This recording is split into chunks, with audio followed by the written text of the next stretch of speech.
Serial Box presents The Haunting of Beatrix Greene. Season 1, Episode 1, in which our heroine receives an unexpected visitor and strikes a devilish deal.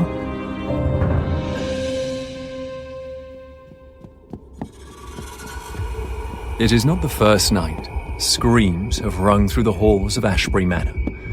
It will not be the last. The shrieks of his mother and brother pierce the boy's ears as he darts down the hallways of his ancestral home.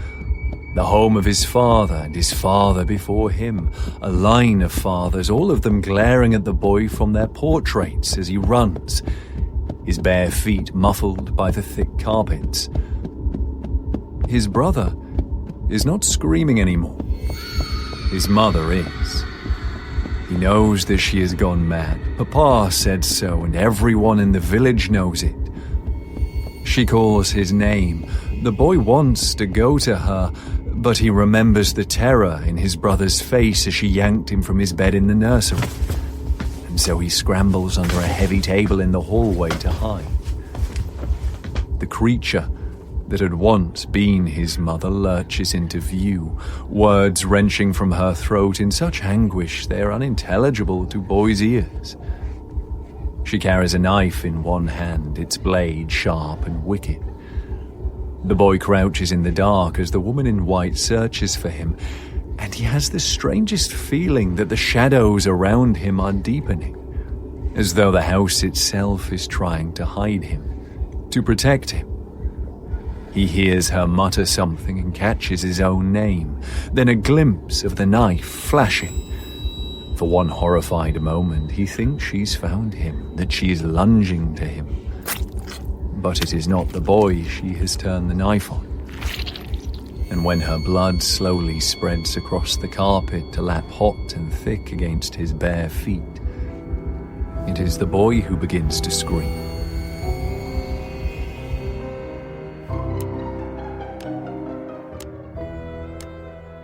It was so irksome when ghosts were late. This particular ghost was meant to be one Mr. Roger Latham, late son of the woman currently sitting in Beatrix's parlour. Her fingers convulsed around a black handkerchief. "Perhaps he is not coming," Mrs. Latham suggested, her voice almost a whisper, as though she were afraid of scaring off the ghost of her son, who had been lost at sea for more than a decade now. Beatrix glanced again at the parlour door, waiting, listening. No footsteps, no low moans, no Roger. Bollocks! Beatrix lowered her head. "I sense his presence, Mrs. Latham. We must simply be patient. And never work with bloody actors again. Roger Latham, I summon you forth," Beatrix called, raising her voice, and next to her Mrs. Latham flinched before lifting a black handkerchief to her lips. Even in the dim light of the candles, she could make out the stitched initials on the dark cloth. RSCL. Roger Simon Chumley Latham. A little sting went through her. Beatrix rarely felt guilt for what she did. Her clients may leave her parlour with lighter wallets, but their hearts and souls were lighter as well. She was providing a service. It was a service provided by others as well, of course. The showier types with their rattling tables and flickering lamps. She didn't fault them for it. There were so few ways for women of their class to make money after all. But Beatrix Greene had made a name for herself by acting like a proper young lady with the extraordinary talent of speaking to ghosts. She gained the trust of her clients, almost all of whom were women, this way. It's why she took such care with her parlour. It was a genteel space of light colours. There was no black lace, no crystal balls, no stuffed ravens perched on the mantelpiece. She herself wore plain dresses, white gloves, her hair neatly pulled back from her face. This look had served her well. It was inconvenient, then, when she had these little moments of if not shame exactly, but something akin to regret. Abandoning all hope that Roger might appear, Beatrix lifted her head, fixing her gaze on the far wall where her floral wallpaper had begun to peel up slightly. "He is here, Mrs. Latham," Beatrix said, her voice low. "But he cannot speak." "Why?" Mrs. Latham cried. "Roger, please, let me see you." "Roger is content where he is in the afterlife, so it's harder to pull him through to us. But I can hear him," Beatrix replied, already filing that explanation away for future séances. "Roger says that he loves you very much." Her words were halting and slow, as though she were trying to repeat something heard from a great distance. "And that he is sorry. That you were right. He never should have left England on that ship." Mrs. Latham let out a sob. "He belonged at home with me." So much of Beatrix's success lay in reading people correctly, and she'd accurately sensed that Mrs. Latham was the type who'd object to her son taking to sea. She nodded, remembering the photograph of father and son that Mrs. Latham had shown her at the beginning of the visit. "His voice is very faint, but he wants you to know that he did not suffer. His death was quick and painless, and he has been embraced by his father." "Oh, Roger." Beatrix lifted her head to see Mrs. Latham still staring at the wall, her eyes wide with the fervent belief Beatrix had seen so many times. "He is gone now," Beatrix said. She let her hand tremble as she reached out for Mrs. Latham's. "I hope that was some comfort to you." Mrs. Latham's eyes were shining as she nodded, her fingers curling around Beatrix's. "Quite, my dear. Quite." A quarter of an hour later, with Mrs. Latham gone, Beatrix was putting a neat pile of pound notes into the lockbox she kept hidden in a basket of knitting. She had not charged Mrs. Latham as much as she had originally suggested. She was not sure the woman could truly spare it, and in the end, Beatrix had not been able to provide the experience she had promised. Sighing, she looked around her parlour. She couldn't keep giving in to these little moments of charity. Her flat was beginning to look a bit shabby, and she felt painfully aware of how tenuous it all was.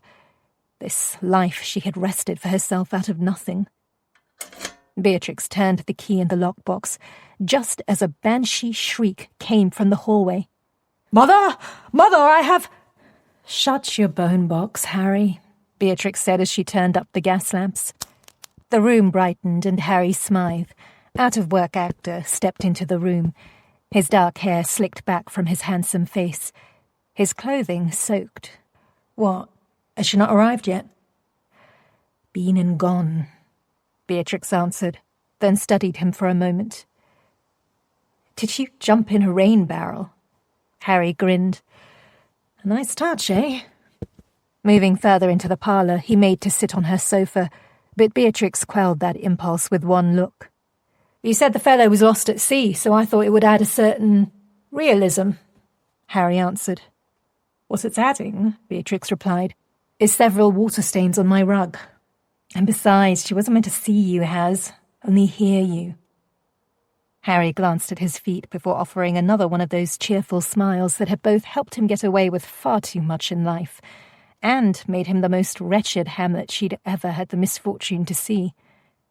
She'd met him years ago when he was performing at a cheap theatre, and he had become the closest thing she had to a friend these days, or even family. Beatrix's parents had died in a theatre fire when she was 10, and Harry had lost his army captain father to malaria in Kashmir.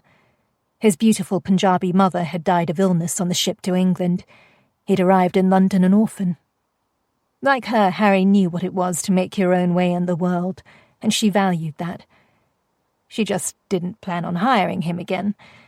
She had thought he might be helpful to her profession, but tonight reminded her that she was better off depending on herself, and only herself. It was, after all, what she had always done.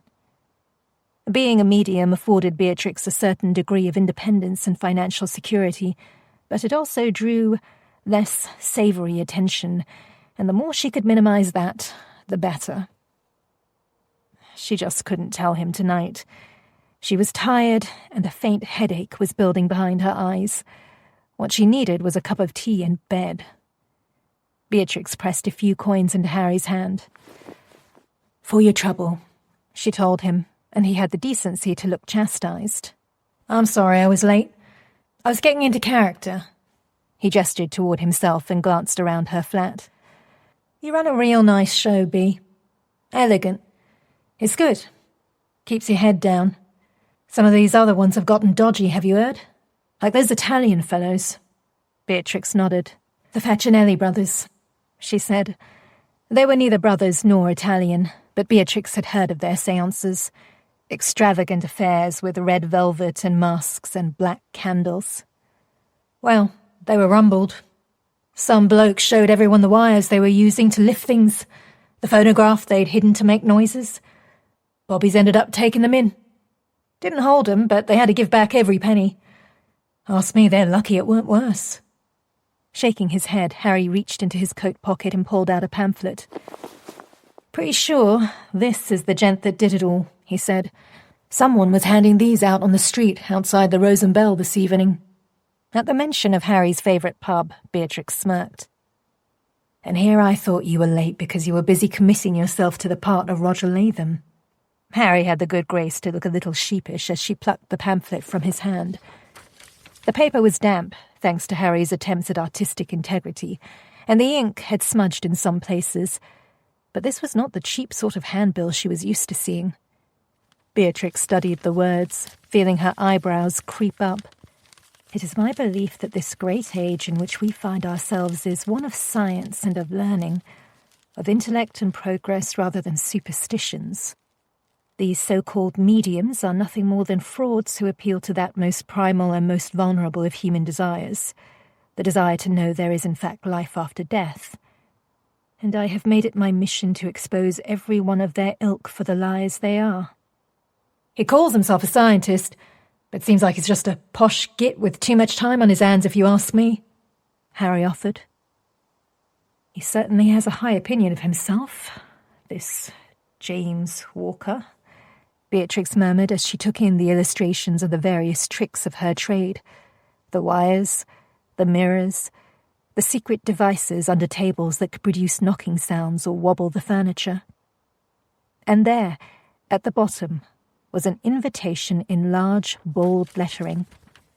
"Saturday, the Shepherdess Theatre. See James Walker reveal the deceit and trickery of spiritualists and mediums." Beatrix considered. The last thing she wanted or needed was for this man to be aware of her. But curiosity had always been one of her stronger vices. And didn't it make sense to know one's enemies? Besides, if he had already come after the Facinellis, he might sniff her out soon enough. Better to get ahead of things. "You think he's serious with all this?" Harry asked, nodding at the pamphlet. "Exposing every medium in London."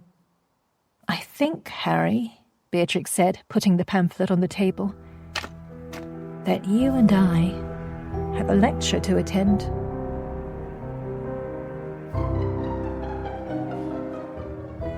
She's here. James was halfway through his lecture, demonstrating how a bare foot on a wood floor could sound like a ghostly knock when he spotted her. She sat near the back, next to a dark-haired man in a rather shabby suit, a slightly mocking smile on her face. He felt a surge of satisfaction that had nothing to do with the audience's applause. Beatrix Greene had come to him. Finally. Her name was whispered in nearly every occult circle, her powers reportedly impressive. He had tried more than once to meet her. He even went so far as to seek out her flat, where he'd seen her walking a client to a carriage, and was surprised by how ordinary she seemed. She could have been a Sunday school teacher, for heaven's sake. James had hoped to attend one of her readings, but while the other charlatans and hucksters liked to perform for groups, She was more selective. Beatrix Greene had remained tantalizingly out of reach. Until now. Finally, he thought again. It can begin.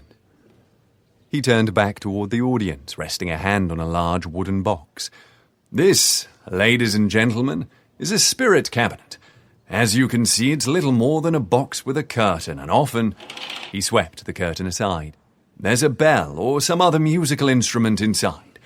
A practice medium will spin a tale about how it's been in his or her family for 100 years, that it contains portals to other realms. Rest assured, it does nothing of the sort. James reached down into his leather carrying case and pulled out a length of rope. But any medium worth their salt wants to put on a show for you, and I shall do the same. He looked out into the audience again, his eyes meeting Miss Greene's. Madam, may I beg your assistance? For a moment, James thought she might refuse. The gentleman sitting next to her clearly thought she should, shooting her a look and shaking his head. But she rose to her feet, wrapping a calico shawl around her as she made her way into the aisle. There were no murmurs of recognition in the crowd, another sign of her discretion in her work. Then she was before him. He realized she was tall. He still had several inches on her, enough so that she had to tilt her face up to look at him. Her eyes a particularly pretty shade of hazel, dark blonde hair pulled back from a lovely pale face. And when her gaze met his, direct more than a little amused, James found he had a hard time looking away. If you would be so kind as to bind my wrists, he said, offering her the rope. Beatrix took it in her gloved hands, her eyebrows raised. I was unaware I would get to see a magic act alongside scientific demonstrations. The crowd chuckled, and James did his best to smile as well, holding out his wrists. Most of what we've called magic is science, madam, as I will soon prove. I do so enjoy having a man prove things to me, she said, her voice sickly sweet, her hazel eyes flashing. As she tied his wrists, she gave an extra jerk to the rope, making the knot tight enough that he winced. Will this do? She asked innocently, and James gave her a grin that was closer to a grimace. Very well, thank you. Now you, sir. James indicated an older gentleman seated in the front row. Will you ensure this rope is indeed inescapable? The fellow did so, nodding with satisfaction before returning to his seat. Beatrix made to do the same, but James lifted his bound hands. Please, Miss Greene, he said. Stay. How on earth does he know my name? Beatrix stood at the edge of the stage, cursing her curiosity, cursing her own sense of perverse humour that had decided to play along with this Mr. Walker. She looked back at Harry and saw her own alarm written on his face. Told you, he mouthed. Fighting to keep calm, she turned to watch Mr. Walker. She'd been expecting an older gentleman, reedy and pale, but Mr. Walker was young, robust even. His shoulders strained the seams of his black suit. Dark hair, just a touch too long, framed his face, and dark stubble ran along his jaw. A slight crookedness at the bridge of the nose added character to his traditionally handsome face, and, when he looked at her, his eyes were very blue. Nothing like she'd expected at all, really. Beatrix watched him as he approached the spirit cabinet. She knew what he was planning. He would demonstrate that mediums could easily get out of their bonds to perform the cabinet's tricks within, then slip back into the knots, proving they'd been tied up the entire time. Well, Beatrix thought with a smirk, he'd had the devil's own time getting out of her knots. Although once the rope was tied, she frowned.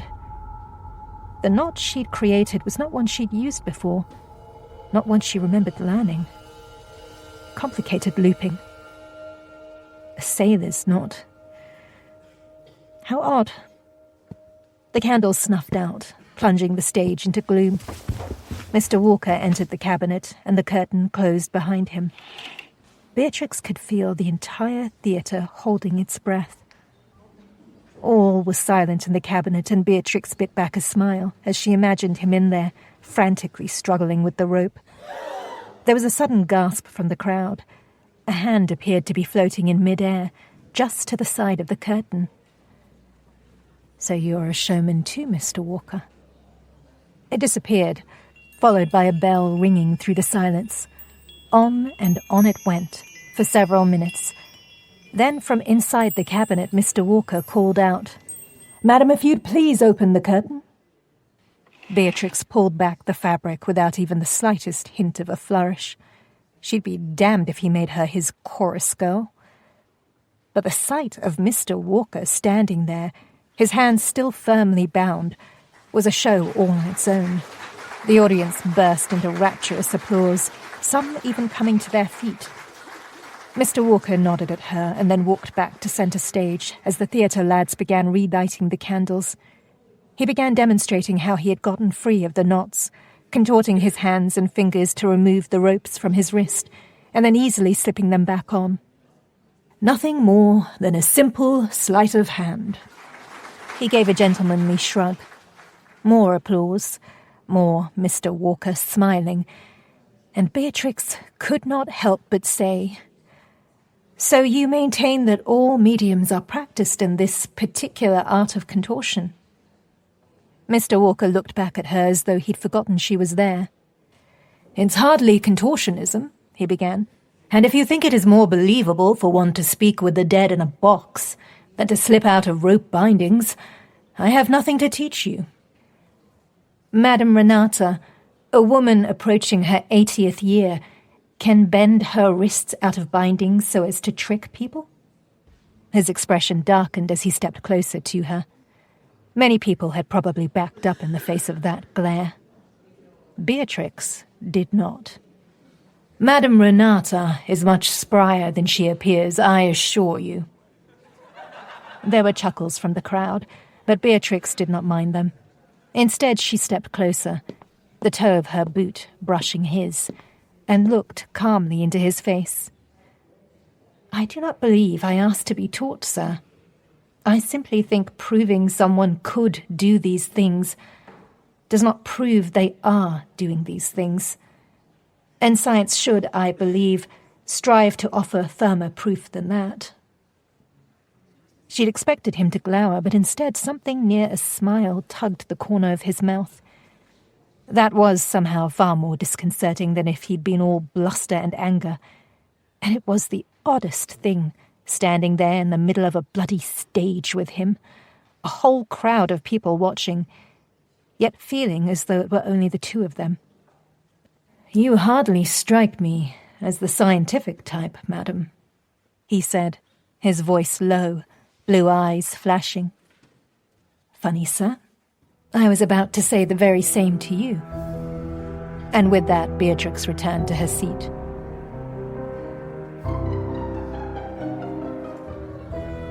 "Well, what next, Bea?" Harry asked. "Hornet's nest you'd like to knock over? Bear's arse you'd like to poke?" He lent her his arm as they left the theatre and stepped onto the crowded street. Beatrix pulled her shawl tight around her. Late afternoon in October meant the sky was near dark and the chill went straight to your bones. Honestly, Harry, he was baiting me. The man needed to be taken down a peg. Harry shook his head and sighed. "I'll get us a hackney then," he said, and moved away to hail one. Beatrix knew Harry was right, but she knew she'd have done it all over again if given the chance. After all, Mr. Walker was after her independence, her livelihood. She'd had to defend it. But now he would most likely look to expose her next, and she would have no one to blame but herself. "Miss Greene." Beatrix looked up to see Mr. James Walker standing before her, as though he'd suddenly emerged from the mist. "Well, that was sooner than expected." "Mr. Walker," she replied, and then, before she could help herself, "You know me. You used my name just now, and also in the theatre." He studied her. "Of course I know who you are. The famous Beatrix Greene. The lady medium, discreet and demure. Although, I must say, after today I'm not sure how well those two words apply to you." I shall take that as a compliment rather than an insult. Perhaps I meant it as a compliment. They stood there for a moment, looking at one another, and Beatrix wondered why she wasn't walking away. Harry clearly wondered it too. Bloody hell, he muttered as he approached. I've got a hack, Bea. Let's get out of here. Ah, Mr. Walker said, looking past her and Harry to where their hackney waited. Might I trouble you, both of you, for a bit more of your time? Miss Greene, my club is only down this way. He gestured to a small, narrow street off the main thoroughfare and smiled at her, his harsh features softening. It's a bit eccentric. I assure you no one will mind your presence. Beatrix had 1,000 reasons to say no, but the word would not quite come. She looked at Harry, who shrugged. Never been inside a gentleman's club, he offered. Beatrix snorted. Well, nor have I. But there's a first time for everything, I suppose. She placed her hand in the crook of Harry's elbow, and the two of them followed Mr. Walker down the narrow laneway. Beatrix glanced skyward. The buildings were so close together she could only see the barest sliver of twilight. Lamps flickered in steel cages affixed to the stone, casting odd shadows on the wide stone steps leading up to a heavy door. They walked up the stairs.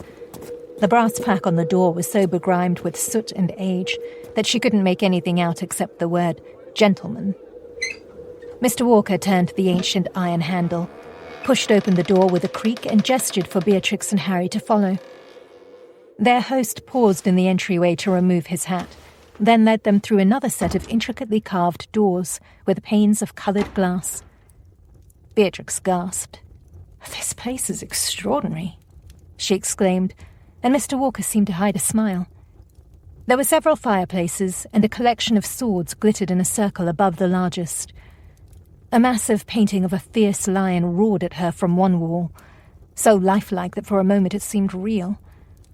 On the far side of the room, a statue of an elephant towered over its surroundings. Suits of armour stood along a wall that appeared to be made almost entirely of some hammered metal. True to Mr. Walker's word, Beatrix was not the only lady present. She saw several, some dressed as simply as she was, others in confections of velvet and silk, and one dressed in a suit very like Mr. Walker's own. No one stared as Mr. Walker led her and Harry to a table near the back, ringed with large wing-back chairs, but a young man did cry out, "Jimmy!" Mr. Walker grinned, raising a hand to greet the newcomer. "Eric, you rascal. I thought you'd gone back to New York." "No, I don't leave for a few days.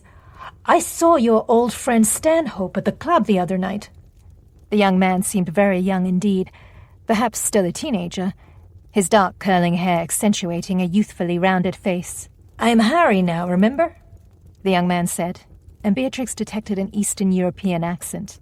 "Ah, yes, Harry," Mr. Walker said, clapping the young man on the shoulder. "But as this fellow is also Harry," he said, nodding at Beatrix as Harry, "perhaps for tonight you might remain Eric. Join us." He nodded at the table and Eric shook his head. "Other matters to attend to tonight, my friend." Raising his gaze to Beatrix, Eric gave her a wink. "Be on your toes with this one, madam." With that, he turned away, and Mr. Walker shook his head as he watched him go. Lord only knows what he's off to get up to, or into.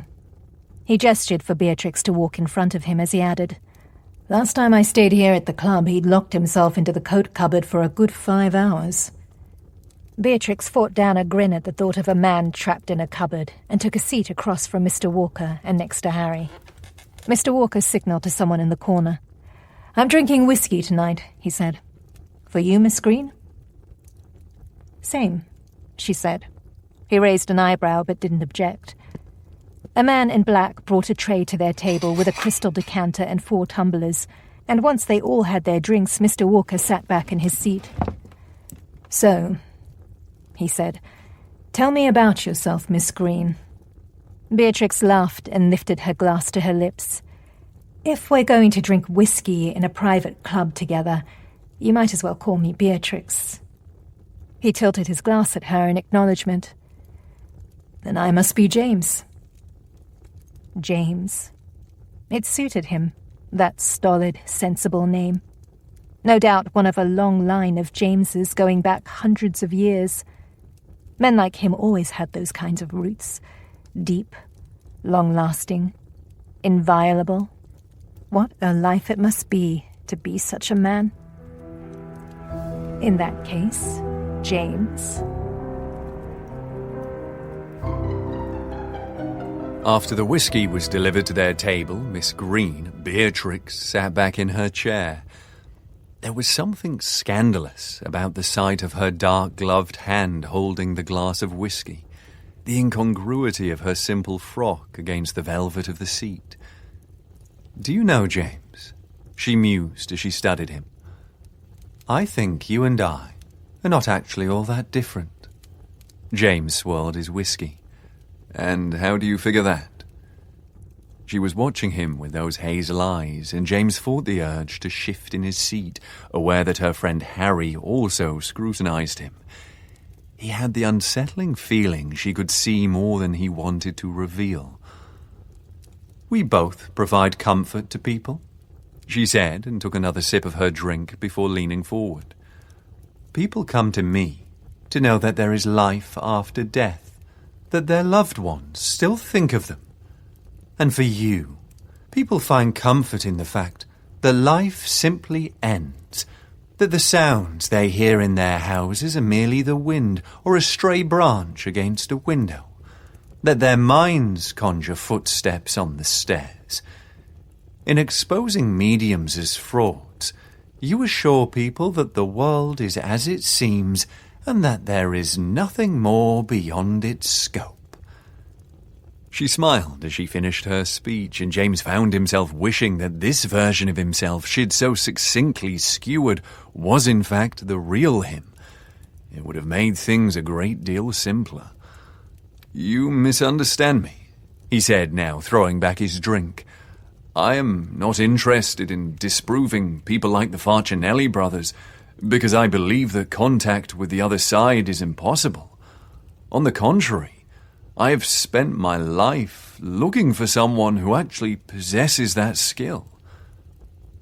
In fact, Beatrix," he leaned forward, "I suspect you may be exactly who I've been looking for all these years." He had surprised her, though she tried to hide it. Her face remained carefully bemused as she smirked and said, "I bet you say that to all the girls." She set her glass down on the table with a decisive thunk. "I'm disappointed, Mr. Walker. This was not the approach I saw you taking." "Approach?" James asked, brow furrowing.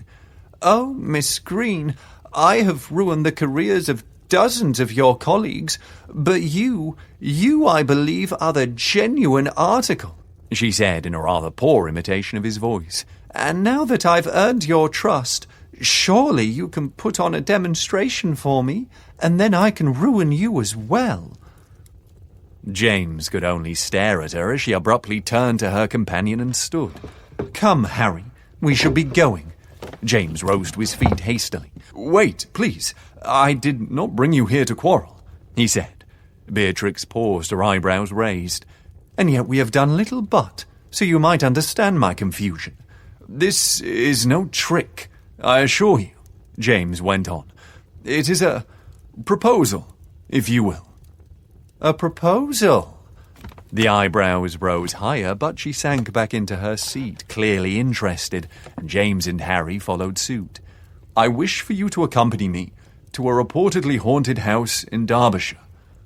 Ashbury Manor." Ashbury Manor. How long had it taken him to speak of it without flinching? Years, nearly his whole life. It would be behind him soon, but only if he could convince Beatrix Greene to join him at the manor. "And so you want me to go to this place and what? Commune with the other side and walk straight into your trap?" "There is no trap, I assure you." Beatrix looked at him, silent, wary. James stumbled to find the right words. "I desire proof as to whether the place is haunted, and for that I require assistance. I wish to hire you, as well as 2 others, a writer and a photographer, both of whom have experience in the spiritual realms." He had her full attention now. She was holding herself very still, but James could see a pink flush rising up her neck, the way her fingers fiddled with the fringe on her shawl. "This is no scheme, Miss Greene," he said again. "I wish to hire you, and you will be fairly compensated for your troubles." "How fairly?" the young man beside her asked, folding his hands over his stomach as he stretched out in his seat. James took a deep breath. If she rejected his offer, even with the amount of money he was willing to spend, he was not sure there would be any recourse. The hook must be well baited. "I could pay you £100, he said. Harry muttered a curse under his breath and his eyes went wide, but Miss Greene remained composed as ever. £100, Harry repeated, "for one night at Ashbury Manor." "To prove it's haunted, or to disprove it," James said, sitting back in his chair, trying not to betray his anticipation. "Either way makes no difference to me. I simply want to know." This was the last card he had to play. He was offering her more money than she could hope to earn in years, and for a woman like Miss Greene, that money meant independence. There was a pause as Beatrix considered. "Very well, Mr. Walker," Beatrix said, offering him her gloved hand to shake. James resisted sinking into his chair in overwhelming relief and took her hand. "A night at Ashbury Manor, £100. She paused. £100, she continued, and James had the notion she was almost holding her breath. "For my services. Another 100 for my various expenses that may be incurred." He did not even flinch. "Done." James saw Beatrix's throat move as she swallowed, but then she gave a brisk nod. £200 then, she replied, "and proof of either ghostly existence or simply creaky floors." She smiled a little. "And I must say, I feel I am getting the better part of this bargain." "Perhaps you are, Miss Greene," he acknowledged. "Perhaps you are." An hour or so later, Beatrix unlocked her front door, her mind still reeling. What an odd yet exhilarating night it had been. And what a challenge lay before her. She would need to learn more about Ashbury Manor before she left, Beatrix thought as she moved into the front room of her flat. And that would be a challenge, as James had said he was sending his carriage for her and Harry in the morning. Something shifted out of the corner of her eye, and Beatrix froze. There was a shadow flickering amid the gloom in her hallway. A shadow in the shape of a man. Heart pounding, she took a step in its direction. The shape neither wavered nor became clearer, but she could hear something now. A sound like the trickle of water, and something lower, raspier, whispering. The same words running together, garbled and hushed as though the speaker had a mouthful of water. Hand trembling, Beatrix hurried to the wall to turn on her lamps. The room blazed to light. The shadow was gone, but there was something black on the hallway carpet. Beatrix moved to pick it up and gasped as cold water seeped through the side of her boot. She touched the carpet.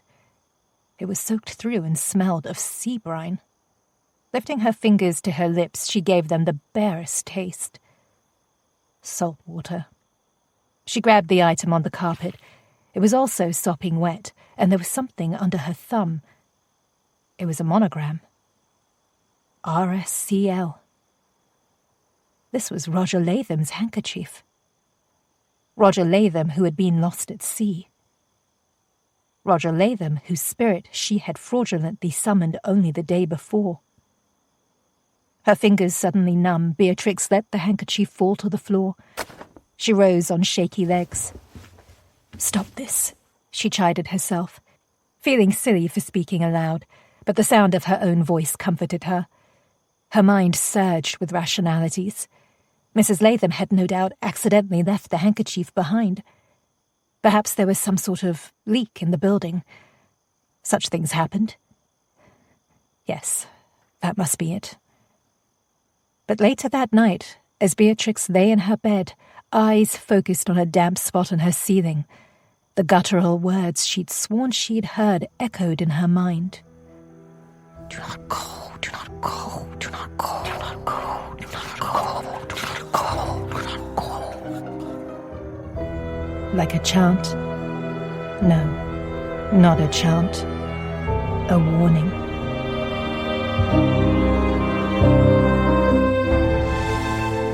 This has been a Serial Box production of The Haunting of Beatrix Greene, Season 1, Episode 1, in which our heroine receives an unexpected visitor and strikes a devilish deal. Written by Rachel Hawkins. Narrated by Shiromi Arserio and Alistair Austin. Produced by Hayley Wagreich. Audio produced by Amanda Rose Smith. Original musical theme by Amanda Rose Smith. Copyright 2020, Serial Box Inc.